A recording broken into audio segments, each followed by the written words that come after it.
Amis de la nature, bonjour et bienvenue dans mon jardin de plantes médicinales. Écoutez, aujourd'hui on est sous un soleil de plomb là. Je voulais vous présenter une nouvelle plante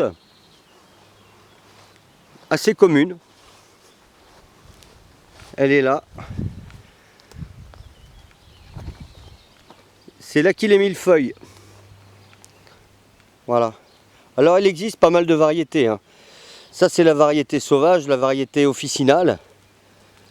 Voilà. L'Achillée millefeuille de la famille des Astéracées. Vous voyez, il en existe des hybrides maintenant de couleurs. Voilà la variété jaune. Mais il en existe bien d'autres, hein, saumon, rouge. J'en ai une autre variété là d'ailleurs, je crois. Vous voyez, celle-ci est rose. Donc voilà, l'Achillée millefeuille, c'est une plante qui a servi au cours des siècles, hein. On retrouve des traces de pollen dans des lieux d'habitation datant du néolithique. Donc déjà au néolithique, on connaissait ses propriétés médicinales.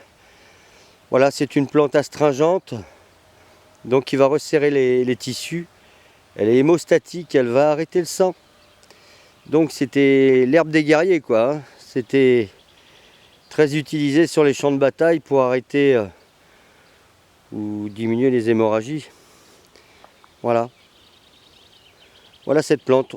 On se sert également de la teinture mère en préparation, en prévention lors d'une extraction dentaire par exemple, en prenant une journée avant quelques gouttes de cette teinture mère, on évitera les hémorragies. Voilà.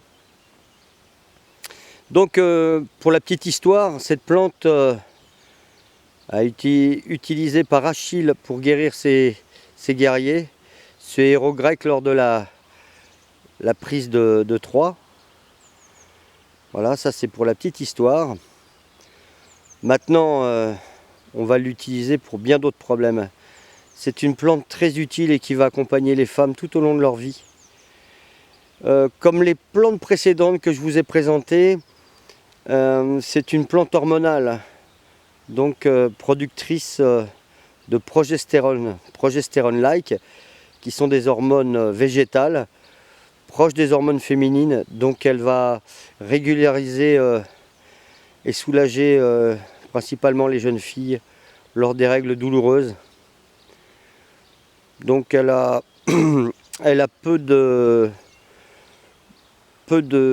recommandations dans son utilisation, hein, mis à part le fait qu'elle soit en ménagogue, de l'utiliser pendant la grossesse, ça il faut éviter.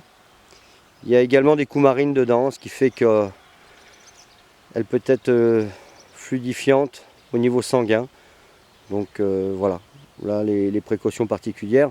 Maintenant on l'utilise à raison d'une cuillère à café par tasse. Dans la prévention des règles douloureuses pour les jeunes filles, la prendre une semaine avant l'arrivée des règles. Voilà. Elle est également vulnéraire, hein. C'est-à-dire qu'en fait, on peut faire une préparation, faire un petit ongle ou une petite pommade pour les hémorroïdes, mais également pour guérir certaines varices. Voilà. Oui, le fait d'avoir des tanins, puisqu'elle possède des tanins, donc elle va être astringente, hein. Donc le petit baume réparateur dont je viens de vous parler, il est simple à fabriquer, hein.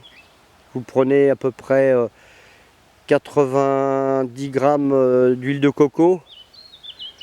Vous mettez 30 grammes de sommités fleuries, oui, puisqu'on utilise les sommités fleuries, hein. Donc toutes les fleurs que vous voyez ici avec quelques feuilles. Vous en prenez 30 grammes. Vous faites bouillir dans les 90 grammes d'huile de coco. Vous laissez frémir à feu doux pendant 5 minutes. Vous éteignez, vous attendez le lendemain. Vous refaites frémir à nouveau. Et ensuite, vous pouvez la mettre en pot. Cette pommade est à mettre au réfrigérateur. On peut la conserver à peu près un mois. Hein. Donc, au niveau de sa reproduction, le semis est possible. Mais la division de racines, de rhizomes, est beaucoup plus facile. Hein. Donc, puis étant donné qu'elle n'est pas protégée, elle est très très commune hein, dans les prairies sèches, même dans vos pelouses vous en avez. Hein. Mais c'est vrai que la tonte vous empêche de les voir grandir et de voir les capitules fleurir. Hein. Voilà. Voilà pour cette nouvelle présentation de plantes. Je vous dis à bientôt et merci. Allez, au revoir.